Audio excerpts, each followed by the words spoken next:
하나님 말씀은 고린도전서 7장 1절에서 24절입니다.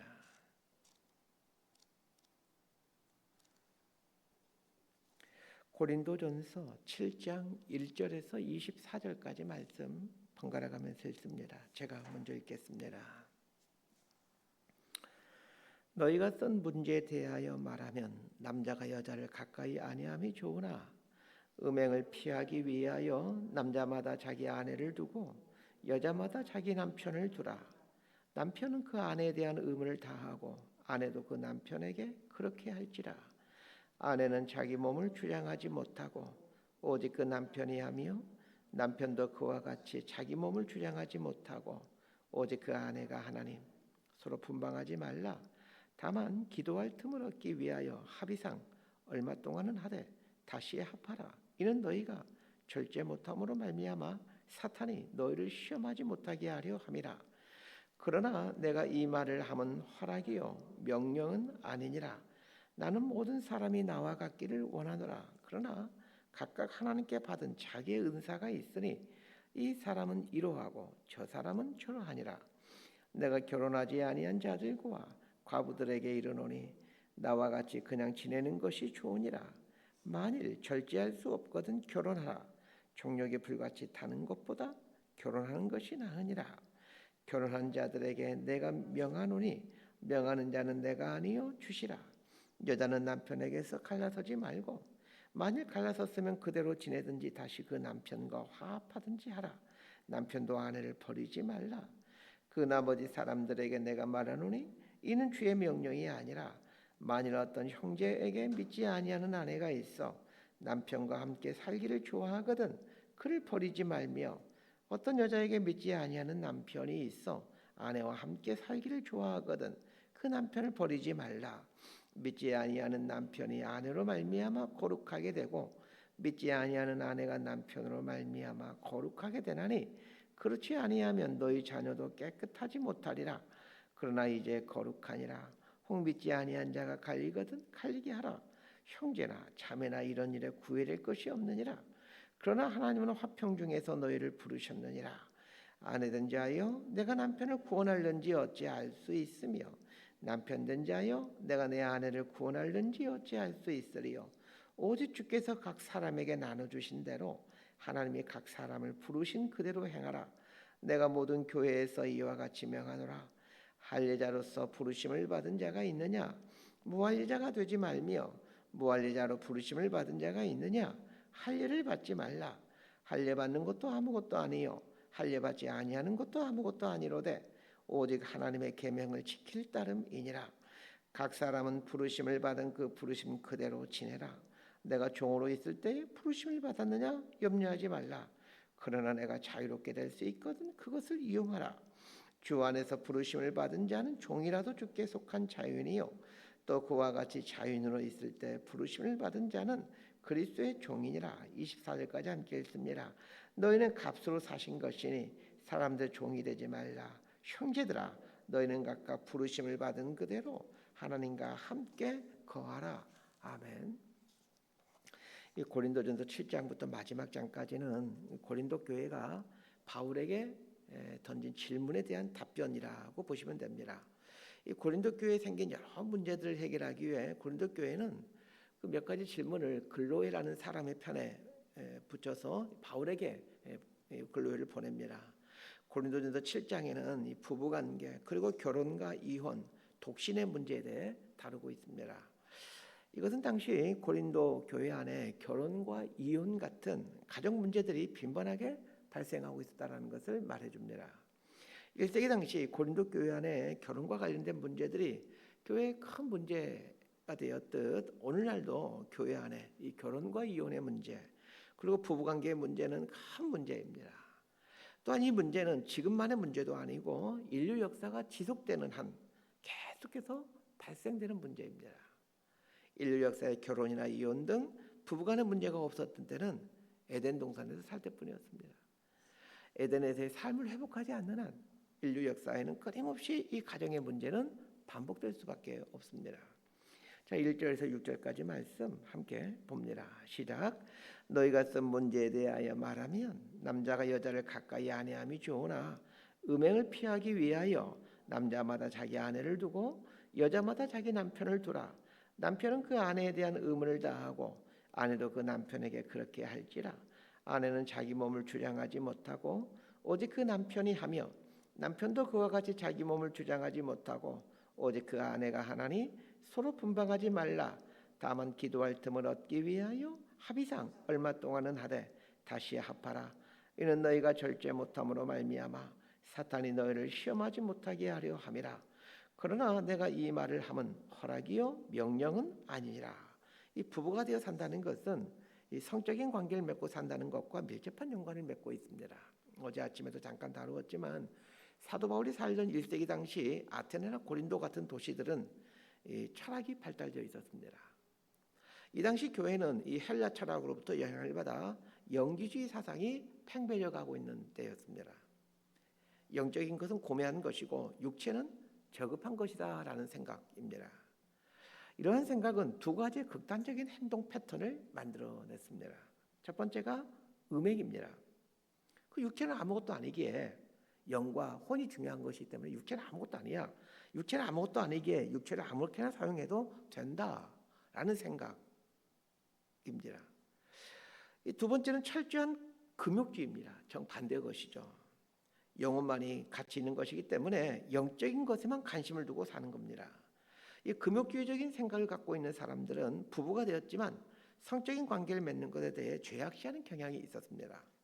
이런 분위기 속에서 그리스도인으로서 이 결혼하는 것이 맞는 것인가, 결혼을 안 하는 것이 맞는 것인가에 대한 논란이 생길 수밖에 없었던 것입니다. 이에 대해서 바울은 결혼을 하는 것, 안 하는 것이 중요한 것이 아니라 어떤 인생 목표를 갖고 있느냐에 따라 결혼하는 게 맞을 수 있고 결혼 안 하는 게 맞을 수 있다라고 말을 합니다. 자, 1절에 보면 남자가 여자를 가까이 아니함이 좋으나 이렇게 말하고 있죠. 이 구절을 보면 바울이 결혼을 반대하는 입장을 갖고 있는 사람이구나 라는 생각이 듭니다. 그러나 그런 말이 아닙니다. 바울처럼 복음을 전하는 것을 인생 최고의 목적으로 두는 사람이 있다면 이 효과적인 복음 전파를 위해 결혼을 하지 않는 것이 낫다라는 말이지 결혼을 하지 말라라는 말이 아닙니다. 2절에 보면 음행을 피하기 위하여 남자마다 자기 아내를 두고 여자마다 자기 남편을 두라라고 말합니다. 인간에게는 기본적으로 성욕이 있습니다. 결혼을 하지 않게 되면 평생도록 음욕에 대한 유혹을 받을 수밖에 없습니다. 그래서 이런 유혹을 받아 음욕에 빠질 바에는 하나님의 창조 질서에 따라 결혼하여 가정을 이루는 것이 타당합니다. 그러면서 이미 결혼한 사람들에 대한 이 성적인 관계를 맺는 것에 대한 권면을 합니다. 결혼을 했으면 남편은 아내에 대해 자기 몸을 주장할 수가 없고 아내도 남편에 대해 자기 몸을 주장할 수가 없다는 겁니다. 서로의 성적인 필요를 채워주는 삶을 살아야 된다라는 말입니다. 그래서 5절에 보면 분방하지 말라라고 말하는 겁니다. 하나님과의 만남을 위해 기도하기 위해서는 잠깐 분방할 수 있지만 원칙은 분방해서는 안 됩니다. 결혼을 했으면 배우자의 필요를 채워줘야 하고 배우자에 대한 책임을 져야 된다는 말입니다. 그러면 도대체 바울은 결혼하라는 말입니까? 결혼을 하지 말라는 말입니까? 자, 우리 7절을 보겠습니다. 시작. 나는 모든 사람이 나와 같기를 원하노라. 그러나 각각 하나님께 받은 자기의 은사가 있으니 이 사람은 이러하고 저 사람은 저러하니라. 7절에 말하고자 하는 것은 복음을 위해 결혼하지 않아도 좋은 것이고 결혼하는 것도 좋은 것이다 라는 말입니다. 즉 결혼해야 되느냐 하지 않아야 되느냐가 중요한 게 아니라 무엇을 위한 결혼이지 그리고 무엇을 위해 결혼하지 않느냐 이런 게 중요하다는 얘기입니다. 8절과 9절 말씀 함께 봅니다. 시작. 내가 결혼하지 아니한 자들과 과부들에게 이르노니 나와 같이 그냥 지내는 것이 좋으니라. 만일 절제할 수 없거든 결혼하라. 정욕이 불같이 타는 것보다 결혼하는 것이 나으니라. 8절과 9절은 아직 결혼하지 않은 사람들과 과부들에게 해당되는 이야기입니다. 아직 결혼하지 않은 사람들에게는 가능하면 나처럼 홀로 사는 것이 좋다라고 말합니다. 노처녀 딸을 둔 부모들이 가장 싫어하는 성경 구절 말씀이 이 8절 말씀입니다. 그럼 왜 바울은 결혼하지 않는 사람들과 과부들에게 가능하면 홀로 살라고 말씀했던 것일까요? 이 바울의 신앙은 종말론적인 신앙관입니다. 예수 그리스도의 재림이 곧 있을 것이다라고 생각하며 살았던 사람입니다. 마치 오늘 예수님이 다시 오실 것처럼 살았던 사람이죠. 그런 의미에서 바울은 결혼하지 않은 상태로 있다면 억지로 결혼하기 위해 거기에 많은 에너지를 쏟지 말라는 얘기입니다. 주님을 위해 쏟을 열정과 헌신을 결혼에 쏟는 것은 사도 바울의 눈에 보기에는 지혜롭지 못한 행동으로 보였던 것입니다. 우리도 마찬가지입니다. 결혼의 목을 매는 청년들이 있죠. 아무리 결혼이 중요해도 예수님보다는 중요하지 않습니다. 과부들도 마찬가지입니다. 과부는 한번 결혼을 경험해 본 사람들입니다. 과부들은 알 겁니다. 결혼을 한 상태에서 주를 위해 사는 것이 얼마나 어려운 일인지를 말입니다. 혼자 살 때는 주님을 위해 사는 것이 그렇게 어렵지 않습니다. 그러나 배우자가 생기고 자녀가 생기면 매 순간 갈등하게 됩니다. 사도 바울이 열정적으로 복음을 위해 살 수 있었던 이유도 결혼을 하지 않았기 때문입니다. 매인 몸이 아니기에 자유롭게 사역할 수 있었던 것이죠. 그래서 바울은 과부들이나 미혼자들에게 가급적이면 결혼하지 말라라고 권면했던 겁니다. 그러나 미혼자나 과부가 정욕이 불타올라 절제하기가 어렵다라면 결혼하라고 충고합니다. 정욕에 불타 매 순간 정욕의 노예로 사는 것보다는 결혼함으로 정욕에 대한 시험을 이기며 사는 게 훨씬 더 지혜로운 일이기 때문입니다. 자, 여기서 주의해야 될 것이 있습니다. 9절 말씀을 얼핏 보면 정욕을 절제하기가 어렵기 때문에 결혼하는 것이었다, 이런 말로 받아들일 수 있습니다. 그런데 이것은 결혼에 대한 부수적인 이유입니다. 바울은 이 에베소서에서 결혼의 아름다운 신비에 대해 설명해주고 있습니다. 이 에베소서에 보게 되면 결혼 관계를 그리스도와 교회의 관계로 설명합니다. 그리스도와 교회가 아름답게 그리고 온전하게 연합되어 있는 것처럼 결혼은 신랑과 신부의 온전한 연합이다라고 얘기를 합니다. 그런데 왜 고린도전서에서는 정욕을 절제하거든 결혼하라 이런 말을 하고 있는 것일까요? 그것은 이 고린도의 타락한 성문화에서 기인합니다. 고린도는 항구 도시로 성적으로 아주 타락한 도시입니다. 이런 문화에서 살다 보니 자연히 사람들은 성적인 부분에 더 쉽게 노출이 되어지고 또 유혹을 쉽게 받을 수밖에 없습니다.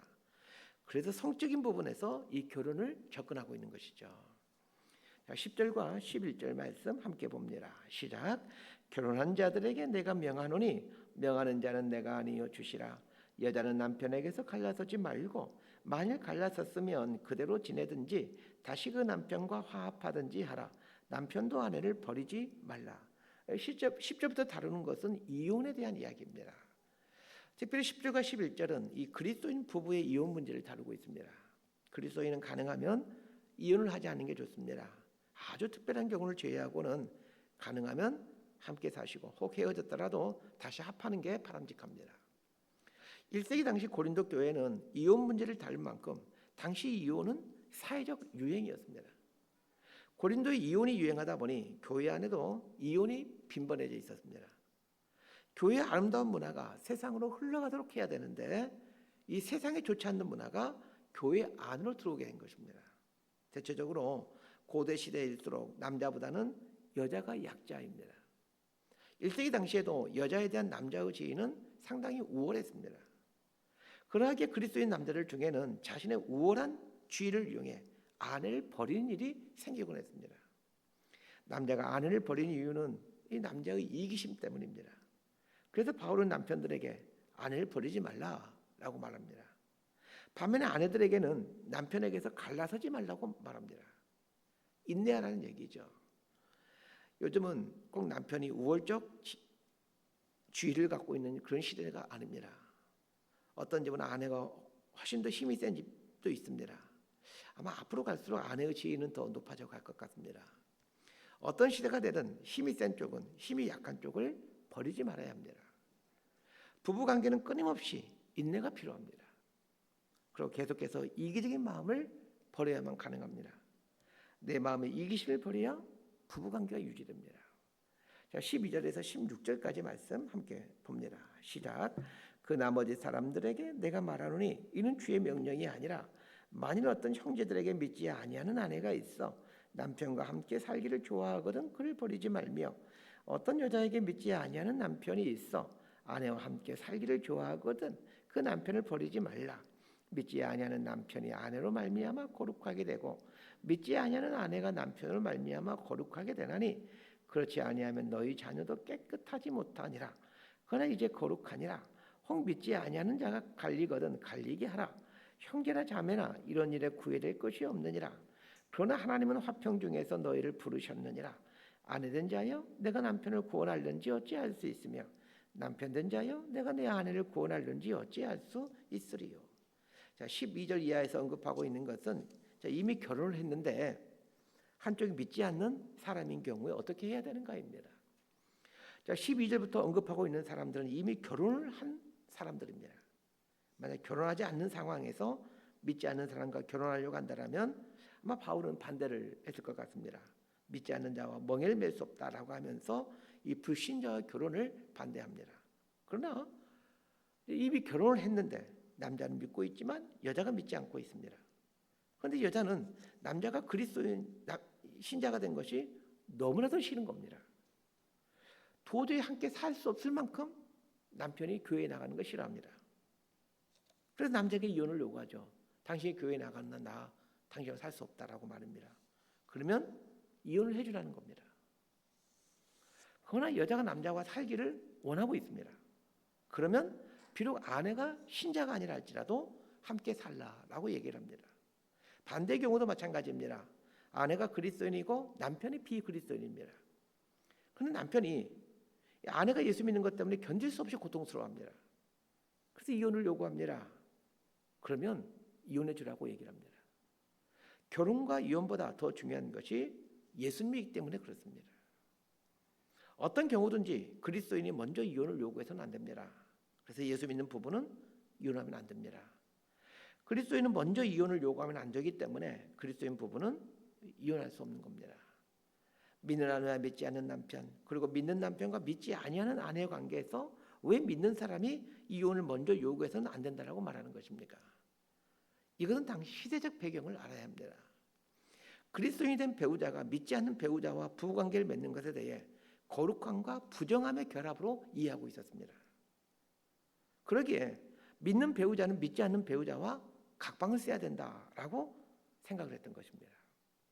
믿지 않는 사람과 한 몸을 이루는 것이 죄다라고 생각했던 것입니다. 이건 그 당시 어떤 철학 사도들 때문에 그런 것이죠. 영지주의적인 이런 그런 영향을 받아서 이런 생각을 했던 것으로 보여집니다. 자, 이런 생각이 있었기에 그리스도인 배우자가 믿지 않는 배우자에게 먼저 이혼을 요구하는 일이 있었던 것입니다. 쉽게 말하면 나는 예수 믿고 부인이 예수 믿지 않으면 당신은 예수 믿지 않기 때문에 당신은 더러운 사람이야. 당신하고는 나는 부부관계를 맺을 수가 없어. 그러니 우리는 이혼해야 돼. 이런 논리인 것입니다. 자, 오늘날 이 부분을 유연성 있게 적용할 필요가 있습니다. 오늘날 한국 사회는 아내가 믿는데 남편이 믿지 않는 경우가 많죠. 믿는 아내는 믿지 않는 남편을 벌레 보듯 봐서는 안 됩니다. 사탄의 자식이라 여기면 절대로 안 됩니다. 이것은 그리스도인이 이 세상에 속한 사람들 이해할 때도 마찬가지입니다. 에베소서에서는 예수 믿기 전에 우리의 상태를 이렇게 말해줍니다. 그때 너희는 그 가운데서 행하여 이 세상 풍조를 따르고 공중의 권세 잡은 자를 따랐으니 곧 지금 불순종의 아들들 가운데 역사하는 영이라. 우리 모두는 예수 믿기 전에는 공중의 권세 잡은 자, 즉 사탄을 따르는 자들이었습니다. 사탄의 종이었습니다. 자, 그런데 이 에베소서 이 말씀을 잘 보셔야 됩니다. 그때 너희는 이렇게 말하고 있죠. 너희는 누구입니까? 에베소 교회 교인들입니다. 이것은 그리스도인들이 자신의 과거가 이렇다라는 것을 깨달으라는 얘기지 세상 사람들이 사탄을 따르는 자들이라고 정죄하라는 얘기가 아닙니다. 내가 예전에 그런 사람이었다. 내가 하나님을 알기 전에 그런 사람이었다. 이걸 알고 지금 내가 하나님의 자녀가 되면 얼마나 놀라운 은혜인지를 기억하라는 얘기이지 세상 사람들을 사탄의 종이라고 정죄하라고 이 말을 하는 것이 아닙니다. 마찬가지입니다. 세상 사람들이 사탄의 종이 아닙니다. 이제는 내가 사탄의 자식이었다는 얘기입니다. 그래서 우리는 믿지 않는 배우자에게 정말로 잘해야 됩니다. 왜 그렇습니까? 하나님께서 나에게 붙여준 사람이기 때문입니다. 나를 통해 구원받게 될 영혼에게 정말로 잘해줘야 됩니다. 믿지 않는 배우자가 이혼을 요구하더라도 가급적이면 함께 살려고 애를 써야 합니다. 결혼과 이혼의 문제에서 핵심과 같은 말이 15절 하반절에 있는 말입니다. 그러나 하나님은 화평 중에서 너희를 부르셨느니라. 우리를 향한 하나님의 뜻이 화평입니다. 부부관계를 향한 하나님의 뜻은 화평입니다. 거룩을 추구한다는 명분으로 화평을 깨트리지 마시길 바랍니다. 화평을 깨트린 거룩은 바른 거룩이 아닙니다. 말씀 정리합니다. 지금 현재의 상태가 최상의 상태임을 기억해야 됩니다. 미혼자에게는 미혼의 상태가, 기혼자에게는 기혼의 상태가 최상의 상태입니다. 그러니 지금의 상태가 이 최상의 상태이니 지금 이 상황에서 그리스도를 최우선으로 삼고 사시길 바랍니다. 미혼이거나 가부이거든 결혼보다 그리스도를 더 우선으로 삼으십시오. 결혼을 했더라도 그리스도를 최우선으로 삼으십시오. 부부를 향하신 하나님의 뜻은 거룩함도 있지만 화평함도 하나님의 뜻임을 기억하셔야 됩니다. 그리스도인은 이 거룩함과 화평함을 세상에 흘러보내야 되는 사명을 갖고 있는 사람들입니다. 우리 삶을 통하여 이 결혼과 이혼으로 멍들어가는 이 세상에 이 정결한 가정 문화를 흘러보내는 저와 여러분 모두가 되기를 진심으로 소망하고 축복합니다. 기도하겠습니다. 하나님 아버지, 우리에게 배우자 주시고 가정 주셔서 감사드립니다. 그리스도를 우리 삶의 우선순위를 삼고 살아가기를 원합니다. 하나님께서 우리를 향해 갖고 있는 뜻이 거룩함과 화평함이라는 것을 깨닫고 이 아픈 세상, 깨어진 세상에 하나님의 이 온전하심을 흘러보내는 저희들 되게 하여 주옵소서. 예수님 이름으로 기도드리옵나이다. 아멘. 기도하고